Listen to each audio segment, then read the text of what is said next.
what is going on in our skies, and even deep within the earth. The news coming out recently seems to be pointing to some huge revelations about a coming war with aliens, or at least that's what they want us to believe. I think there are a lot of people who are not prepared to hear things like this. But I'm going to start with this insane story involving Perry Stone, who's a televangelist. Now, this is from the USA Herald, this article by Samuel Lopez, but he sums it up pretty well. I'm just going to read a little bit here.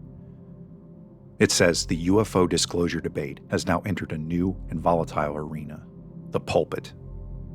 Cleveland-based televangelist Perry Stone recently claimed that pastors in an undisclosed state were warned by individuals connected to the U.S. government to prepare their congregations for coming disclosures involving non-human craft, materials not of this earth, and even reptilian entities. Now, you're probably familiar with the stories and conspiracies revolving the reptilian race. But for the uninitiated, there are tons of theories and even probably misinformation and stories about how these reptilians have been occupying Earth longer than humans, so the story goes. There's all kinds of theories about their bloodlines that have passed down to royalty, how a genetic engineering program has had their descendants walking among us, that they're actually shapeshifters. And I never thought in a million years I would hear a Christian pastor mention this stuff. This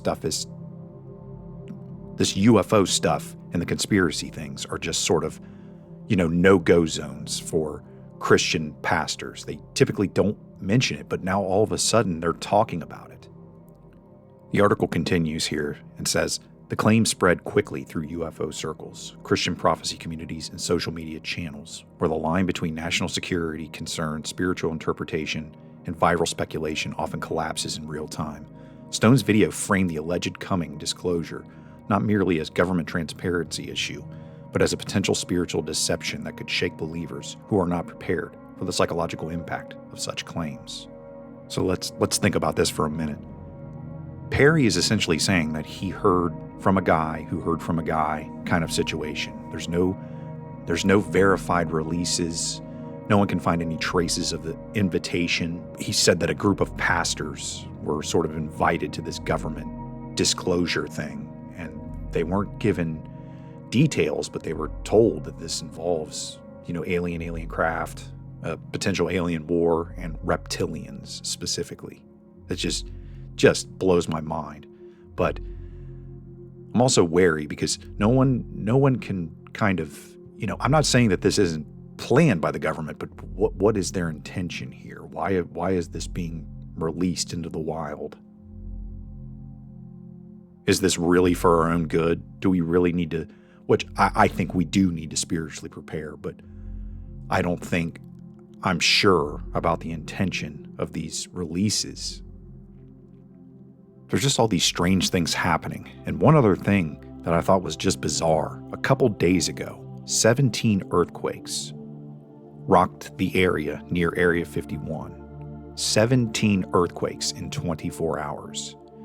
Now, I'm not a seismologist, and I don't see any credible explanation for something like this, but it's kind of strange.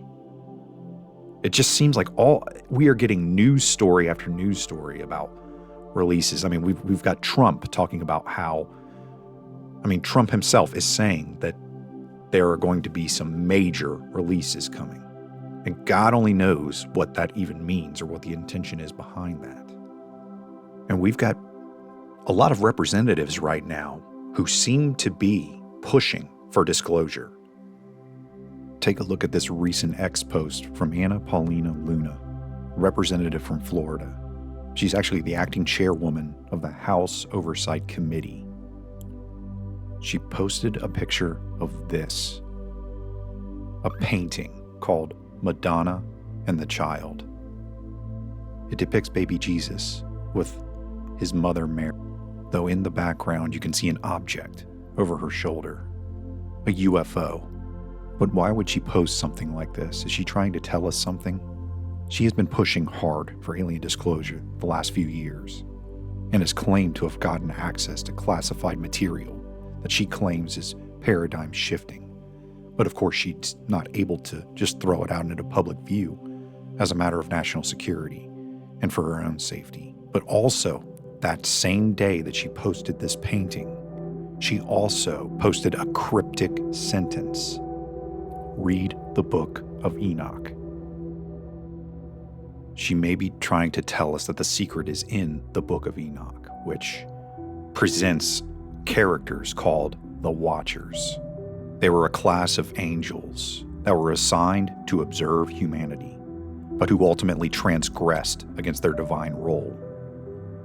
In Enoch, a group of 200 Watchers, led by Azazel, descended to Mount Hermon and swore an oath to take human wives. This act is framed as a rebellion of not just desire, but of ontological boundary-breaking divine beings crossing into human domain.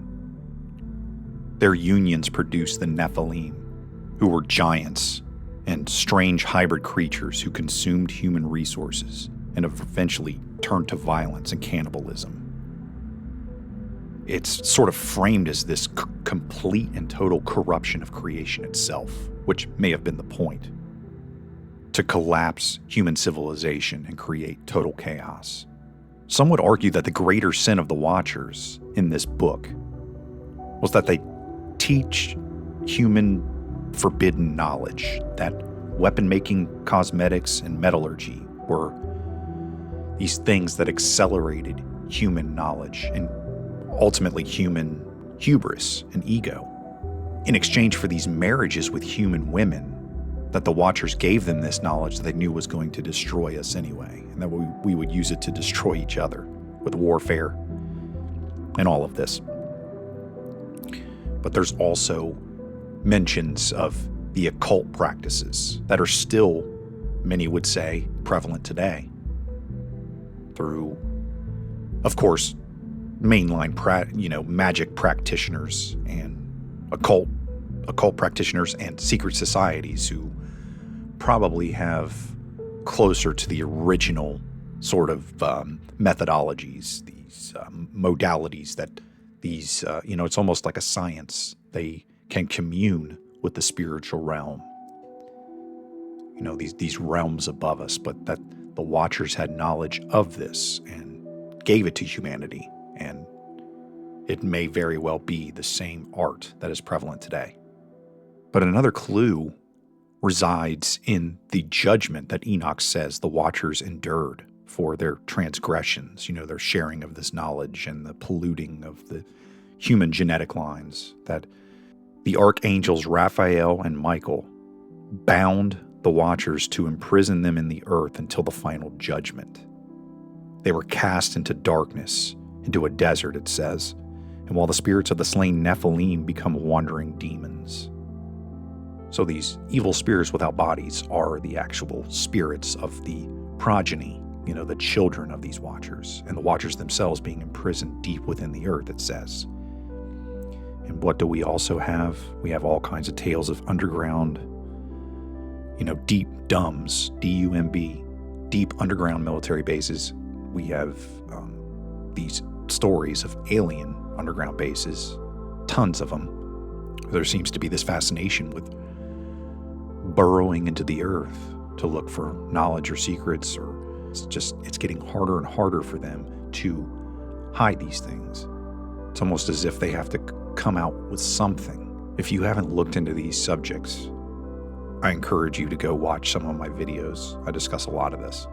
And also to do your own research and to pray discernment of the truth, because I don't know if you're like me, but my head is spinning with all the news stories coming out, and that may be part of the plan, maybe by design, but whatever is about to come may not be entirely the truth. It may be a controlled narrative that's going to give us parts of the truth, things that line up with all of this, but have most definitely an agenda behind it. But that's all I have for now. I'm going to make more on this soon, but thank you all for hanging out. I'll see you all in the next one.